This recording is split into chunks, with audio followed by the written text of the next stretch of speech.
Hello, my name is Chloe, welcome to my channel. Today I'm bringing to you a pretty cozy October TBR.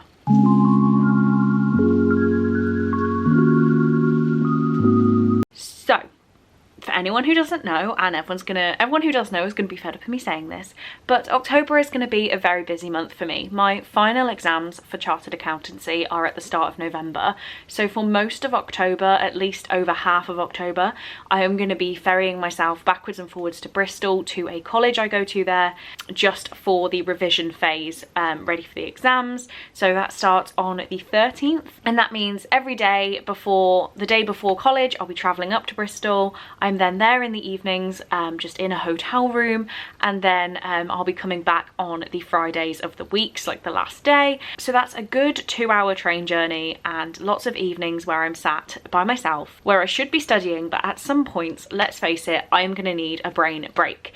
So during the college day, you do like a solid 9 to 4 of study. So I'm hoping that means I get some time to de-stress in the evenings. It did work last time. I ended up watching horror shows on Netflix, and particularly The Haunting of Hill House. That got me through revision. So I'm not sure if I will be reading, but what I've done is I'm going to tell you my definite must reads of the month, of which there are 2. I'm going to bring up another one I may read, being my TBR jar for the month, and then what I'm going to do is go through all of the books from this year's TBRs which have been brushed by the wayside, and these are going to be books that I take with me and hopefully get read in the evenings or on the train, as I just said. So without me waffling on, the first book I'm going to be reading, and I am starting this on Saturday the 1st of October, is Sweet Pea by CJ Scoose. This is my book club read for the month. This is the book for Chloe's Crime Scene Corner, which is a book club I run over on Discord. If you have no idea what I'm talking about, then please do drop me a message because I would love to have you in the book club. But our pick for October is Sweet Pea. This is a book I have heard people raving about. It is a kind of normal sounding person who also happens to kill people. The girl everyone overlooks might be able to get away with murder. Apparently it's just sarcastic and really dark, which is something I really like. I don't know much more about it. I know the woman has a kill list, but that's kind of it. And I will be reading this over the first, if you can see the tabs, week or so of the month. So when I'll still be at home and going to work as normal, but hopefully can squeeze 50 pages or so of this a day. The other must read is my Patreon buddy read for the month. So my top 2 tiers every month read a book with me, and for the past couple months I have just been choosing them rather than getting them to vote, but the votes will be returned very soon, for November actually. But the last one I have picked for us myself is The Unhoneymooners by Christina Lauren. We're going to be starting this on Monday the 10th, so it's just going to cross into my college time and travel. We will see how it goes, but I don't really know what this is about, even though I've seen it around for literal years. The honeymoon of a lifetime with her sworn enemy. Oh yeah, 2019, that makes sense. So this is about Olive. Oh yes, okay, right. For 2 sworn enemies, anything can happen on the Hawaiian trip of a lifetime. So Olive's twin sister Amy is going to be getting married, and she does not like the best man, Ethan.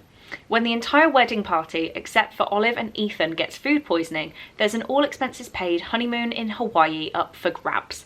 Putting their mutual hatred aside, Olive and Ethan head for paradise. So yeah, I think this is going to be really fun, a nice break from the stress. So yeah, that is the La Push Beach and the Cullen House tiers of my Patreon are going to read this one with me. And then it is time for whatever the pick will be from the TBR jar cup thing this month.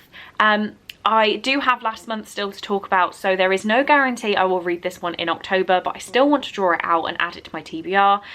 It could be that it makes it into one of the books that I carry to and from college and hope to read it, but we will see. I guess it kind of depends what it is. So I want this one.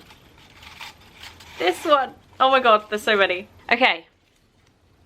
Oh, perfect. This is Court's pick, which is Book Lovers. So definitely a nice easy one to take away. So I have still not read any Emily Henry, and this is the most recent one, so I feel like I'm doing them out of order. But Book Lovers says one summer, 2 rivals, a plot twist they didn't see coming, and I've heard it compared to The Unhoneymooners quite a lot, so this could be interesting to read both of these this month. This is about Nora and Charlie.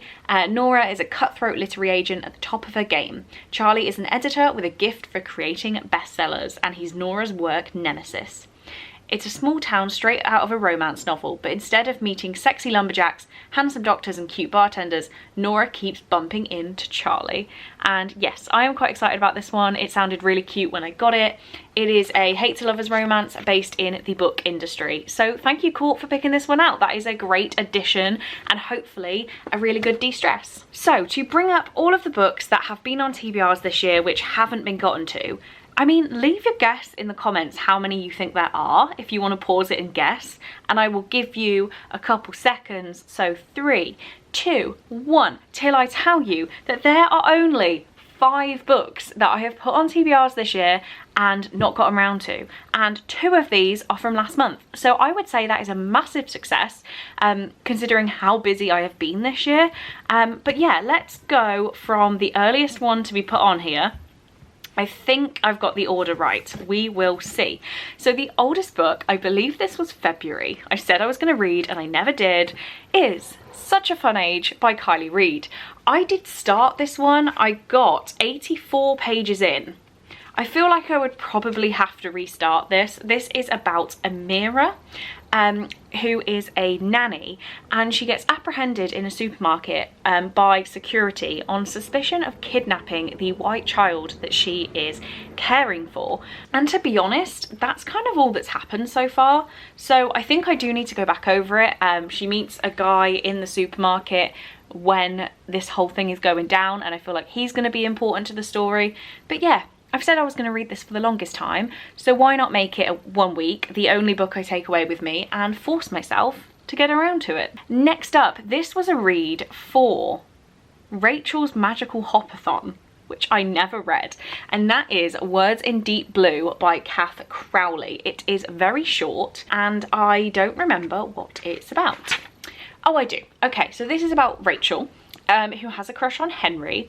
The day before she moved away, she tucked a love letter into his favourite book in his family's bookshop. She waited, but Henry never came. Now Rachel has returned to the city and to the bookshop to work alongside the boy she'd rather not see for the rest of her life. But Rachel needs the distraction and the escape. Her brother drowned months ago and she can't feel anything anymore. As Henry and Rachel work side by side, surrounded by books, watching love stories unfold, exchanging letters between the pages, they find hope in each other.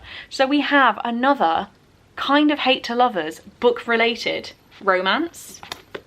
I'm on board. I don't know why I didn't read this back then. It's just kind of fallen by the wayside. So this is another book I'll be picking up. Next up, I can't believe I am still going to try this. I think I am going to start from where I got to, which is page 117. It is I'll Be Gone in the Dark by Michelle McNamara.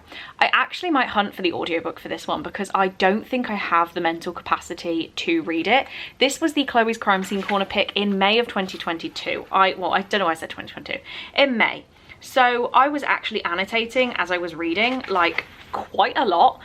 You can't even see that, quite a lot. And yeah, I just stopped reading because quite frankly, I stopped caring.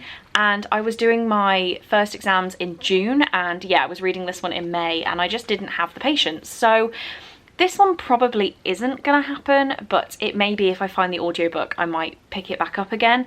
But just to include it in the list of books that have fallen by the wayside. And then we have the 2 books from last month that I knew I wasn't gonna get around to, but you know, they're on the list.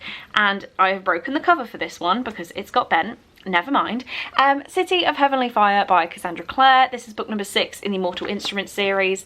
I am slowly catching up with the read along. I'm currently reading Clockwork Princess, and this will be my next book. I don't know when it will happen because I really enjoy annotating these, so I don't think that will happen when I'm at college, but this is another one I need to read.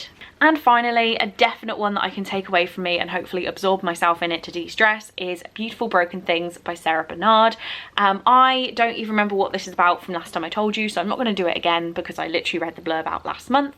But yes, this is one I needed to get to. It was my TBR jar pick last month and I haven't read it yet. And I've given every book I've read by Sarah Bernard 5 stars, so I don't see why this would be any different. So here we have it.